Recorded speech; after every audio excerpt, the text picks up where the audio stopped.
పరకామణి దోపిడీ ఒకటి, ఆపద ముక్కులు వాడి ముడుపుల దోపిడీ, దొంగతనం బయటపడుతుందని చెప్పి మరి రాజీ చేసిన విధానం ఒక సినిమాని తలపిస్తుంది. తలనీలాల స్కామ్. వైసీపీ హయాంలో 2 కోట్ల విలువైన తలనీలాలు నయన్మార్ మీదుగా థాయిలాండ్ నుంచి చైనాకు అక్రమంగా తరలించి మరి ఆ స్కామ్ అస్సాం రైఫల్స్ పట్టుకోవటం జరిగింది.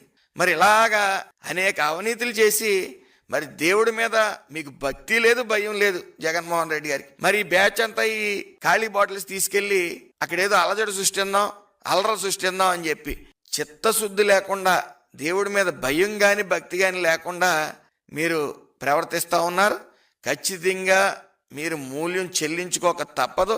అలాగే కొడాలని కూడా గతంలో ఒక హనుమాన్ విగ్రహాన్ని ధ్వంసం చేస్తే అందులో ఏముంది, పెద్ద ఇష్యూ చేస్తున్నారు, మళ్ళీ ఇంకో విగ్రహం పెడతాం, పెద్ద పోయింది ఏముందని చెప్పి మాట్లాడటం జరిగింది. మీరు నోట్లో పాన్పారగేసి ఆ నిషాన్ని నెత్తి మీదకి ఎక్కి నోటికొచ్చిన వాగుళ్ళు అన్నీ కూడా ఉన్నాయి.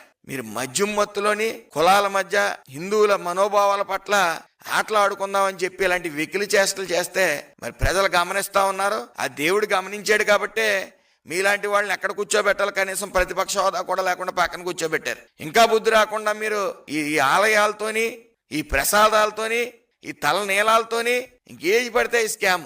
గతంలో మా బొచ్చు పేకలేరు అని కంటిన్యూస్ గా జగన్మోహన్ రెడ్డి గారు ఇతర నాయకులు కూడా అదే వర్డ్ యూజ్ చేసేవారు. మరి ఈ రోజున ఆ నీలాలు కూడా అమ్ముకునే పరిస్థితి బయటపడతా ఉన్నాయంటే మీరు ఎంత నీచంగా దిగజారిపోయారనేది ప్రజలు గమనిస్తున్నారు.